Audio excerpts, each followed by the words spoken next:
Hello there, and welcome to my channel, Novice Modelling in a Midlife Crisis. My name is Andy, and I am the Novice Modeller. And today it's Tanks on Tuesday, which is a What's in the Box kit review, number 343.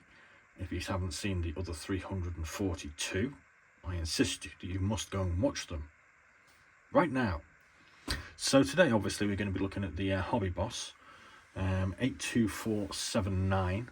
Hungarian light tank 43M Toldi 3 C40, which is a kit that turned up in my most recent haul unboxing. If you haven't seen that, there'll be a link maybe at the end here.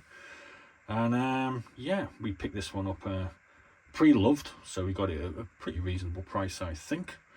So we're going to have a look at the parts, the instructions, and we'll also have a look at the history of the kit as well. So, this comes from an original tooling in 2012, which was actually the Toldi 1, the initial variant, and that is kit number 82477. In 2012 there was also 82478, which was the Toldi 2, which is the same basis, but some slightly different parts. And in 2013 this one was introduced, the 82479, with a few different parts as well, because this is the Toldi 3. So we learned some history today. There was 3 versions of this light tank that I'd never heard of, and I'm sure a couple of you probably haven't heard of either. So there we go.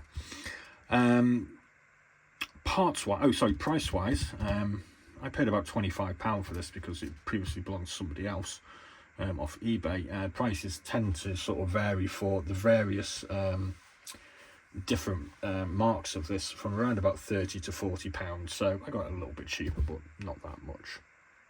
So I'll have a look at the parts now, and I've kind of put the hull together already. It's got some quite useful pinpoints here to actually line it up, as so. So there we go, you can see how big it is. That's probably about sort of Panzer 2 size maybe. It's a bit smaller than a Panzer 3, I reckon. But yeah, there's no real detail on the underside, which you might expect from some of the other manufacturers. A couple of little bits we need to deal with there. It's got all the mounting points along here for the various wheels and suspension parts. There's no detail on the interior, so it's intended for closed only. We've got a load of rivet marks along the front. Just about to see some where the I think this is going to be the driver's compartment is. Obviously we've got our turret ring there. These look like these are supposed to be ventilation for the engine, and I'm guessing access points to the engine as well. Does appear to be a large hatch here as well, as we can see our hinges. Here is our turret with the turret base. See, we've got some detail on the sides for access hatches, some little windows, and our gun is obviously going to go at the front. We've got a few more little access hatches here as well. So looking pretty straightforward so far. I'm guessing that's going to be a sort of rear storage bin for the rear of the turret. Thinking it's probably about a 37mm gun. There's no real information on the instructions for this. Looks like the muzzle. Got a variety of small parts here, some hooks, a little access hatch, probably the turret one. They look like little access hatches as well. Okay, so we've got our running boards or mud guards or whatever you want to call them. Got another turret ring here. This is probably for one of the alternate earlier versions. I'm guessing the turret has been redesigned for this particular one. That's why we've got the extra parts there. A couple of little ventilation points, some little hatches with hinges. That looks like either a commander's cupola type thing. Yeah, there's the hatch there. So that's going to be, that's going to be the turret one. Various little hooks and accessories. That'll look a bit like suspension maybe. Big old exhaust. Some sort of storage boxes for the sides. few other bits and bobs. Yeah, this is all looking quite doable. So here we have our road wheels and sprockets, etc. They're all nicely detailed. These are all going to be parts for mounting our wheels, I should think. Yeah. Now let's have a look at the tracks, because here we have a really nice, simple looking, easy kit. Oh, shine a light. Look at this, we've got 11 sprues of very, very small individual track links to put together. Oh dear, it was all looking so good as well. So good, it was looking so good, and then I found those and I thought, oh god, I'm going to have to sell the damn thing. That's probably why the other guy sold it to me so cheap. We get a painting diagram here, showing a rather nice camouflage pattern. Obviously we've got some Hungarian black and white crosses to go on. There's only appears to be one variant, although there are two options of number plates, because you get a couple of number plates with the decal sheet. We also get some photo etch. Oof.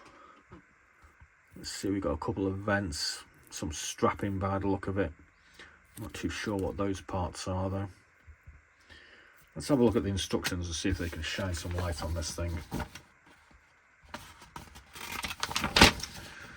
So there is our sprue diagram, confirming that there are 11 sprues for our tracks.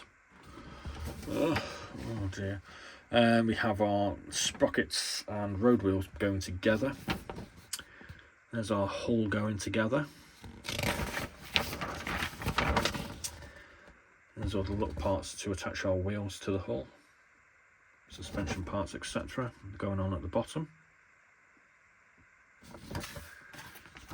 Got our road wheels going on, and that's how we build the tracks.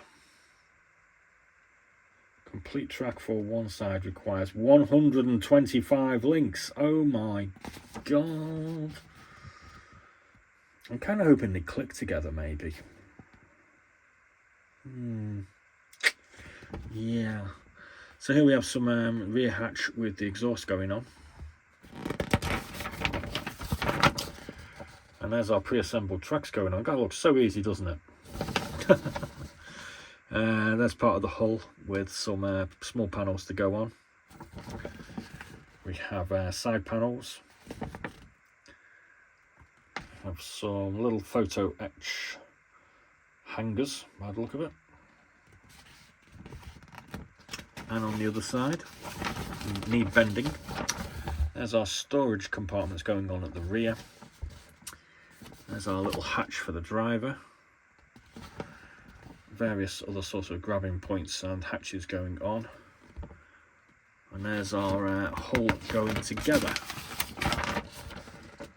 There is our turret going together. God, it's really easy, this.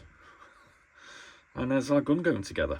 And then we end up with something that looks like that, with about 250 individual track levels to do. So let's pull up Wikipedia and we'll have a little read up about this fascinating tank.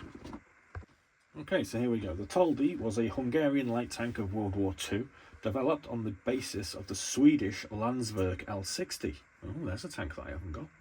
It was named after the 14th century Hungarian knight Miklos Toldi. The Toldi was made in several different variants, including some armed with a 20mm gun, some armed with a 40mm gun, some fitted with Schertzen plates, and even a prototype tank destroyer armed with a 75mm gun. Okay. At least one was even fitted with heavy anti-tank rocket launchers. Development and production. The Hungarian General Staff wanted a modern light tank as soon as possible, after the domestically developed V4 turned out to be too expensive by 1936, and work on it progressed slower than expected. Meanwhile, the Swedish AB Landsverk finished its recent development, the Landsverk L60, in October, and was looking for a customer to cover the costs. After a series of trials in 1937 with the V4 and the Panzer I, the Mavag Heavy Industries decided to purchase the license for the L60, with a prototype for further development. The turret of the vehicle was then modified, making space for the radio and other devices, with a cupola being fitted on top. Since the L60 was still unfinished and lacked in many necessary features, the original main armament, the 20mm Madsen, was also replaced initially by a 25mm Bofors autocannon and then by the 20mm Salothum anti-tank rifle, as it was already in service in the Hungarian army. The hull would be changed up front, upper sides and rear to riveted plates instead of welded for faster and easier production, with the original Scania Vabis 1664 engine being replaced by the German Bussing L8V. So, I mean, obviously you can check out Wikipedia for a whole load more information on this rather interesting vehicle. Apparently it had a range of 200 kilometres, a crew of 3, and there were only 202 built. So it was about, not an awful lot of them, but I'm sure it made a contribution to whatever the Hungarians were doing in the Second World War with a punitive tank force.